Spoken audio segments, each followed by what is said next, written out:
सोमगढ़ के उन वीरान जंगलों में आज की रात आम रातों जैसी नहीं थी। आसमान काले बादलों से ढका हुआ था और बिजली कुछ इस तरह कड़क रही थी मानो आसमान के सीने में कोई खंजर उतार दिया गया हो। घने पेड़ों के बीच बनी उस पुरानी गुफा में महाराज विक्रम अपनी रानी सरिता को अपनी बाहों में थामे खड़े थे। सरिता की सांसें फूल रही थी और उसकी आंखों में वो खौफ था जो मौत से भी ज्यादा गहरा होता है। स्वामी, ये कैसा श्राप है? हम मर भी नहीं सकते और जी भी नहीं सकते। ये जीवन है या कोई अंतहीन सजा? सरिता की आवाज बारिश के शोर में डूबती जा रही थी। महाराज विक्रम, जिनका साम्राज्य कभी अजेय माना जाता था, आज उस अंधेरी गुफा में एक बेबस इंसान की तरह थरथर कांप रहे थे। उन्होंने रानी की आंखों में झांक कर देखा और टूटी हुई आवाज में कहा, सरिता, मैं तेरी आंखों में ये आंसू नहीं देख सकता, पर क्या करूं? ये वन, ये अंधेरा, ये तूफान, सब हमें चिढ़ा रहे हैं। हम किस गुनाह की सजा भुगत रहे हैं, हमें खुद नहीं पता। क्या हमारा बच्चा इस अधूरी जिंदगी के अंधेरे में जन्म ले पाएगा, या वह भी इसी श्राप की बेड़ियों में बंध जाएगा? महाराज की आवाज में वो पछतावा था जो सालों से उनके सीने में दफन था। हे ईश्वर, जिसने भी हमें ये श्राप दिया, उसने हमें बीच की उस खाई में लाकर खड़ा कर दिया जहां न रोशनी है न पूरी तरह अंधेरा। अगर हम दोषी हैं तो सजा हमें दो, पर उस मासूम को क्यों? दोनों उस गुफा के फर्श पर गिरकर फूट फूट कर रोने लगे। वो रात गुजर गई, पर वो डर उनके साए की तरह पीछे लग गया। दिन, महीने और साल बीतते गए। वह दिन आ पहुंचा जब सोमगढ़ के किले की दीवारें महारानी की प्रसव पीड़ा की चीखों से गूंज उठीं। बाहर मूसलाधार बारिश हो रही थी और महाराज विक्रम कक्ष के बाहर व्याकुल होकर टहल रहे थे। हर पल उनकी जान पर भारी पड़ रहा था। तभी दासी ने पुकारते हुए कहा, महाराज, महाराज, जल्दी आइए, रानी को असहनीय पीड़ा हो रही है। महाराज विक्रम बदहवास होकर अंदर भागे। उन्होंने दाई मां को बुलाने का आदेश दिया। उनकी सांसें थमी हुई थी। थोड़ी ही देर में दाई मां कक्ष से बाहर निकली। उसका चेहरा सफेद पड़ चुका था, जैसे उसने कोई रूह देख ली हो। उसने कांपते हुए कहा, महाराज, ये तो अकल्पनीय है। मैंने अपने पूरे जीवन में ऐसा कभी नहीं देखा। महारानी ने एक साथ 4 कन्याओं को जन्म दिया है। विक्रम के पैरों तले जमीन खिसक गई। 4 पुत्रियां, एक साथ 4। ये प्रकृति के नियमों के परे था।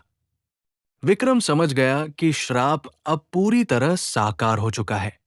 महल की दासियां आपस में कानाफूसी करने लगी कि ये कोई चमत्कार नहीं, बल्कि आने वाले किसी बड़े अनर्थ का संकेत है। आखिर कौन सी राजकुमारी जीवन भर जनता की आंखों से छिपकर रहती है? उस रात जैसे ही चांद आसमान में पूरी चमक के साथ निकला, उन चारों नवजात राजकुमारियों की किलकारियां अचानक शांत हो गई। उनकी कोमल त्वचा धीरे धीरे सख्त होने लगी और देखते ही देखते वे हाड़मांस की बच्चियों से पत्थर की बेजान मूर्तियों में बदल गई। विक्रम और सरिता की चीखें उस रात पत्थरों के सन्नाटे में दबकर रह गई। 18 साल बीत गए। सोमगढ़ का किला अब एक ऐसा रहस्य बन चुका था जिसके बारे में बात करते हुए प्रजा भी कांपती थी। राजकुमारियां दिन में सामान्य इंसानों की तरह सुंदर और शालीन रहती थी, पर हर रात चांद निकलते ही वे पत्थर की मूर्तियों में बदल जाती। कस्बे के लोग चौपालों पर बैठकर बातें करते थे कि किले की राजकुमारियां अब 18 बरस की हो गई है, पर उन्हें आज तक किसी ने बाहर नहीं देखा। अफवाहें थी कि वे अशुभ है, श्रापित है। प्रजा के मन में भय घर कर गया था कि एक श्रापित वंश पर बना राज्य कभी सुखी नहीं रह सकता। यह सारी बातें महल के गुप्तचर महाराज तक पहुंचा रहे थे। विक्रम को अब एहसास होने लगा था कि वह इस सच को और ज्यादा दिनों तक पर्दे में नहीं रख पाएगा। रानी सरिता अब धीरे धीरे अपने मानसिक संतुलन को खो रही थी। वे दिन भर उन पत्थर की मूर्तियों से बातें करती और रोती रहती। उनकी हालत देख महाराज टूट चुके थे। वे अकेले किले से बाहर घने वनों में चले गए और एक पुराने पेड़ के नीचे बैठकर फूट फूट कर रोने लगे। तभी वहां एक वृद्ध बाबा प्रकट हुए। बाबा की आंखों में वह चमक थी जो इंसान के आर पार देख ले। उन्होंने कहा, राजन, रोने से समाधान नहीं मिलेगा। श्राप तभी टूटेगा जब तुम उस सच को स्वीकार करोगे जो तुमने सालों से दबा रखा है। विक्रम ने हाथ जोड़कर अपना पाप स्वीकार किया। उन्होंने बताया कि कैसे अपनी जवानी के नशे में उन्होंने एक पवित्र मंदिर को नष्ट कर दिया था और वहां का खजाना लूट लिया था।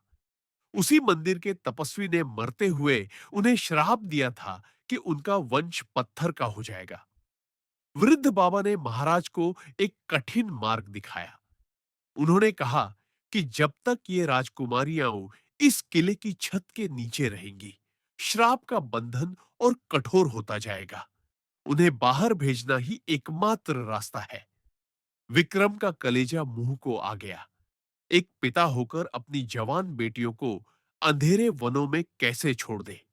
पर बाबा ने जोर देकर कहा कि श्राप भोगने के लिए नहीं, तोड़ने के लिए बलिदान चाहिए। भारी मन से विक्रम महल लौटा और रात के अंधेरे में सैनिकों को आदेश दिया कि जब राजकुमारियां पत्थर की मूर्तियों में बदल जाए तो उन्हें वन में ले जाकर छोड़ आना। सरिता ने इसका बहुत विरोध किया। वह विक्षिप्त होकर चिल्लाई, पर विक्रम अटल रहा। उस रात सैनिकों ने उन 4 पत्थर की राजकुमारियों को घने जंगल के बीच एक चट्टान के पास छोड़ दिया। अगली सुबह रघुपति नाम का एक लकड़हारा लकड़ियां लेने वहां पहुंचा। उन अद्भुत मूर्तियों को देखकर वह चीख उठा। उसे लगा कि यह कोई भूत प्रेत का खेल है। वह घबराकर कस्बे में गया और सबको बताने लगा कि वन में पत्थर की डरावनी औरतें हैं। लोग डर गए, पर वहीं रवि नाम का एक निस्वार्थ लकड़हारा भी था। रवि जब वहां पहुंचा और उसने उन मूर्तियों को देखा, तो उसे उनमें कोई खौफ नहीं, बल्कि एक असीम दर्द महसूस हुआ।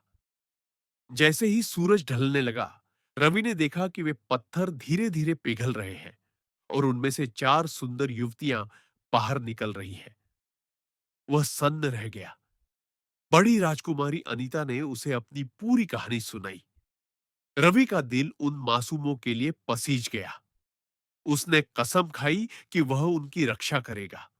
वह उन्हें अपने छोटे से घर में ले गया और उन्हें अपनी बहनें माना। इधर महल में रानी सरिता पूरी तरह पागल हो चुकी थी। वे अपनी बेटियों के बिना एक पल नहीं रह पा रही थी। महाराज विक्रम को अपनी गलती का एहसास होने लगा था कि उन्होंने अपनी बेटियों को अंधेरे में धकेल दिया। उधर कस्बे में रघुपति ने लोगों को भड़काना शुरू कर दिया कि रवि ने डायनों को अपने घर में पनाह दी है। भीड़ रवि के घर को घेर लेती है। रवि अकेला उन चारों की रक्षा के लिए खड़ा हो जाता है। वह कहता है कि ये कोई डायनेओ नहीं, बल्कि बेबस राजकुमारियां हैं। तभी वहां राजा के सैनिक भी पहुंच जाते हैं। एक बड़ा संघर्ष शुरू होता है। रवि समझ जाता है कि उसे अब सीधे उस तपस्वी के पास जाना होगा जिसने यह श्राप दिया था। वह राजकुमारियों को लेकर हिमालय की चोटियों की ओर निकल पड़ता है। रास्ता कठिन था। बर्फीली हवाएं शरीर को सुन्न कर रही थी। रवि के पैर जख्मी हो गए थे, पर उसने हार नहीं मानी। उसे पता चला कि वह खुद उसी पुजारी के वंश का है जिसे महाराज विक्रम ने मारा था। यह वह रहस्य था जिसने कहानी को पलट दिया। रवि अनजाने में अपने परिवार के हत्यारे की बेटियों की जान बचा रहा था। जब वह उस गुफा में पहुंचा जहां तपस्वी ध्यान में लीन थे, तो तपस्वी ने कहा, श्राप तभी टूटेगा जब कोई निस्वार्थ इंसान अपना सबसे प्रिय बलिदान देगा। रवि ने बिना सोचे अपना जीवन न्यौछावर करने की पेशकश की। उसकी इस निस्वार्थ भावना ने सालों पुराने क्रोध को पिघला दिया। तपस्वी ने कहा, तेरी सच्चाई और त्याग ने श्राप को काट दिया है। उधर चांद ढल रहा था और राजकुमारियां में पत्थर बनने ही वाली थी कि अचानक एक दिव्य रोशनी फैली और वे हमेशा के लिए इंसान बन गई। रवि बच गया क्योंकि उसका त्याग ही सबसे बड़ा बलिदान था। जब वे सब महल लौटे तो महाराज विक्रम और रानी सरिता की आंखों में आंसू थे। विक्रम ने अपनी गद्दी छोड़ दी और रवि को, जिसने अपनी निष्ठा और साहस से राज्य की अस्मिता बचाई थी, अपना उत्तराधिकारी और अनीता का जीवन साथी चुना।